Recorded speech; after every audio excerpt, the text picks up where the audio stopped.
আমি অধ্যাপক ডাক্তার ইন্দ্রজিৎ প্রসাদ কর্মরত আছি ঢাকা মেডিকেল কলেজ হাসপাতালের ডায়াবেটিস ও হরমোন বিভাগীয় প্রধান হিসেবে। ডায়াবেটিস আপনারা জানেন এটা একটা মহামারী হিসেবে দেখা দিয়েছে।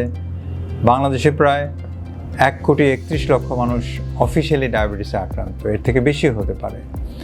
এবং পরিতাপের বিষয় হচ্ছে যে এত ডায়াবেটিস রোগীর অর্ধেকই আসলে আমরা জানি না যে আমরা ডায়াবেটিসে আক্রান্ত হয়ে আছি, এবং ভেতরে ডায়াবেটিস আমাদের অনেক ক্ষতি করে দিচ্ছে।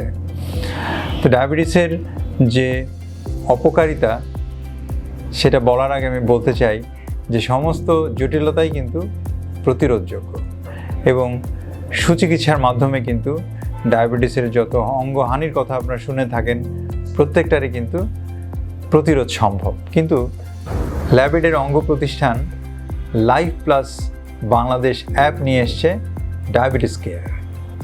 এই অ্যাপের মাধ্যমে আপনি স্বাস্থ্যসেবা থেকে শুরু করে সমস্ত কিছু ডায়াবেটিস কেয়ার আপনি অ্যাপের মাধ্যমে পেতে পারেন।